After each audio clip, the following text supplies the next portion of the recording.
There's a neat phrase in Psalm 17 that I don't think comes up anywhere else in the Bible. It's the wonder of your great love.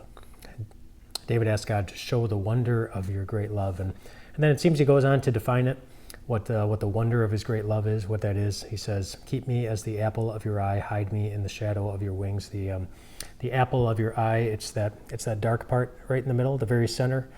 And it's a way of saying, God, please keep me as the center of your attention. Don't take your attention off of me.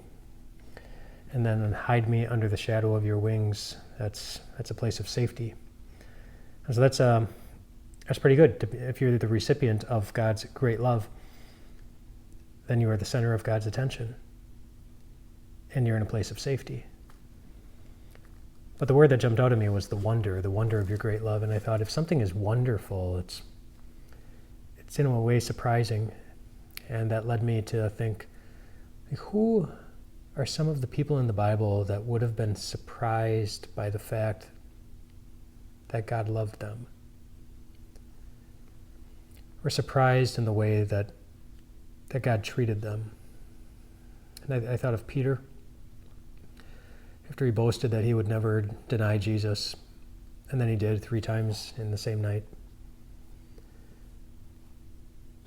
And he felt so ashamed.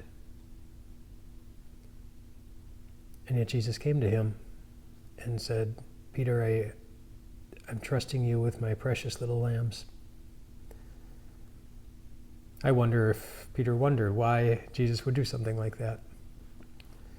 Or the woman at the well in John chapter 4. This woman who seems to have been shoved out by every category of people. Nobody wanted anything to do with her, and so that's what she was used to, and that's what she was expecting from Jesus, but Jesus didn't shove her away. He was there just for her. She was the reason that he was at the well that day. He wanted to love her. And I wonder if she wondered why. Like, nobody else treats me this way. Why are you doing this? Jesus, of course, told the story that we know as the story of the prodigal son, where the son takes his father's stuff and runs away and wastes it all, and then comes to his senses and realizes what an awful thing he did, and an unloving thing he did, and a wasteful thing he did, expecting that his father will want nothing to do with him. But his father celebrated his return. He embraced him. He loved him.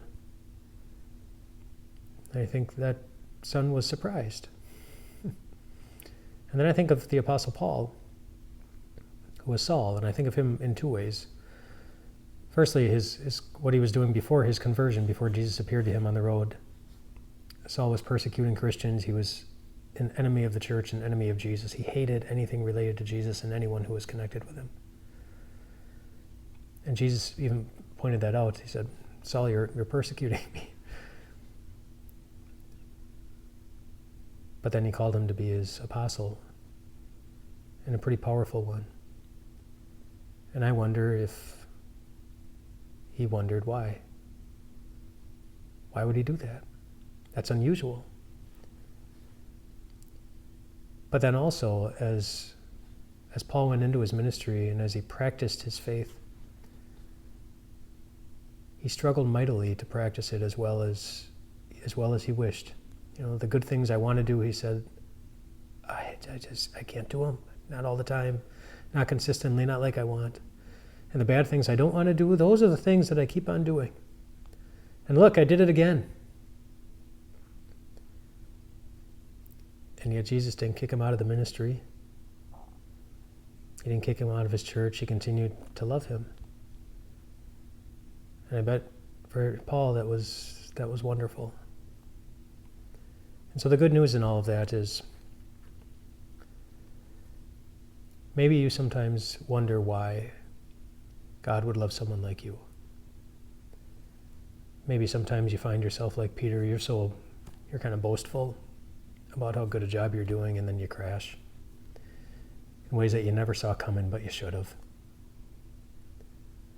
Or maybe like the woman at the well, you've been tossed out by every category of people. People find you just unpleasant, distasteful, irritable, unlikable.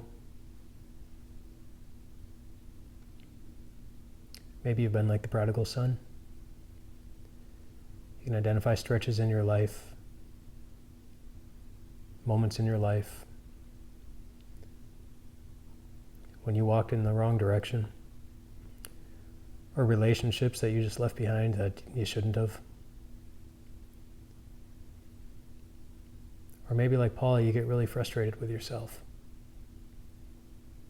with your ongoing weakness, with your inability to do the good that you know is good. The good news is that if you've ever found yourself in any of their shoes, the wonder of God's great love is yours too. Maybe we'll never come up with a good reason of why would God continue to love people like us. But we don't have to wonder if he actually does. That was our Savior on the cross. That was our Savior bleeding. That was our Savior restoring Peter. That was our Savior sitting at the well. That was our Savior telling a story about a son who ran away and was embraced. That was a Savior walking with Saul and Paul and you. You are the apple of God's eye. You are the center of his attention. And he has you in the shadow of his wings. You're safe with him. That's wonderful news. Rest well tonight, my friends.